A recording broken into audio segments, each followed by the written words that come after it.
South Africans. 1 Sierra Sierra NA1SS. This is Golf Bravo 4 Yankee Oscar Tango Alpha GB4 YOTA listening and standing by for a scheduled contact with the International Space Station. Over. Are you ready for your first question so that we can schedule the questioners? Over. Yes, I'm ready. I hear you loud and clear. And first of all, I'd like to apologize for before. I don't know what happened there, and that's part of the experimentation that we do up here. But go ahead with the questions. Over. Hello, Paula. This is Philip. Do any of you experiment with ham radio in your free time when you're not obligated to work up there? Over. And Philip, it depends. Some of the people, some of us up here really like ham radio and really spend time. Some other less. In general, we do spend a little bit of time with ham radio, fooling around and trying to contact a lot of people in the world. Over. This is Cameron. How important do you consider your interest in amateur radio to your set of technical skills? Over. Well, I think it's very important. I was really into it when I was younger. One of my friends, one of my tutor had a ham radio, and I think through that I really refined my technical skills. So ham radio helped me in building my future. Over. This is Ruben. What would you say to encourage YOTA attendees to continue with their interest in radio? Over. And Ruben, this is also something that I said before. I mean, ham radio it's a good way to meet people that are enthusiasts when they do things. It's a good way to learn about technical things, and it's a good way to discover what is around you. So I would encourage people to keep doing it. Over. This is Gilgana. How important is the amateur radio setup to ISS backup communications? Over. Well, the ham radio is planned to be used in case of emergency. Now, this day we have very many satellites and way of communicating, so it's less important in a certain way. But it was very important until 10 or 15 years ago, where essentially that was the only way to communicate, and it happened several times. Over.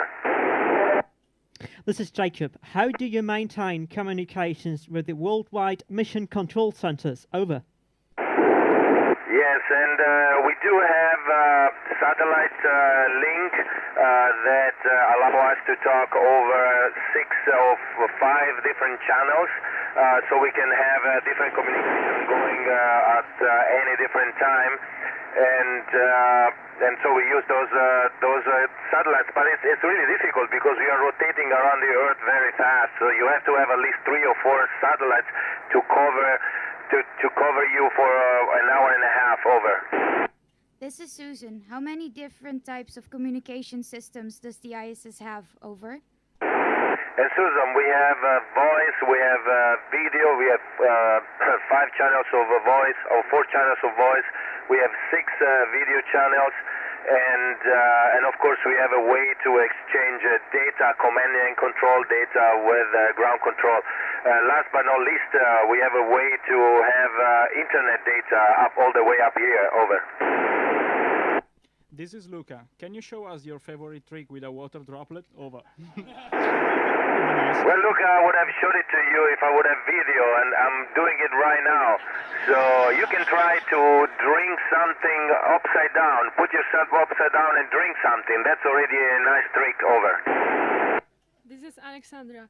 Do you experience any ionizing phenomena in space that affects the wave propagation in a positive or negative way? Over.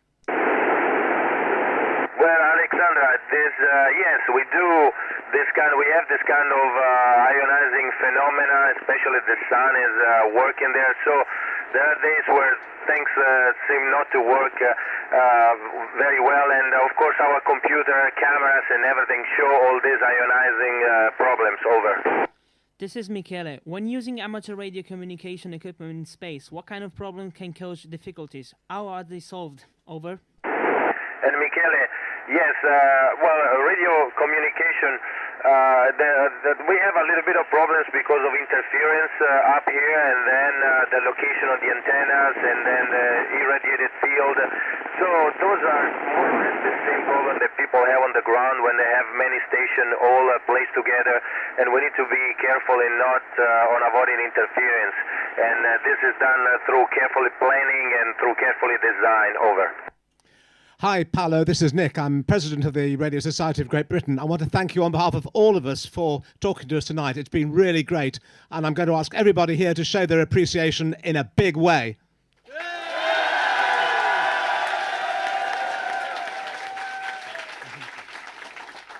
NA1SS, this is GB4 YOTA wishing you a very successful mission on the ISS, handing back to NA1SS for any final. 73, GB4 YOTA off and clear. Yes, and Nick, and to all the people of YOTA, thank you for your patience in waiting for this call. It's my pleasure to be able to talk to you. I think you are doing something that is important and interesting for you, so if this is your passion, keep doing it. It's very nice, very interesting, and at the end it brings you wherever it needs to bring. So thank you again for being there, for listening to me, and looking forward to see everybody in space in the future. NA1SS, this is GB4 YOTA. Thank you, Paolo, from the UK IRIS operations team, and many thanks for your efforts tonight, as well as everybody else on the ground. GB4 YOTA off and clear. And thank you to you, November Alpha 1 Sierra Sierra, off and clear. Bye-bye.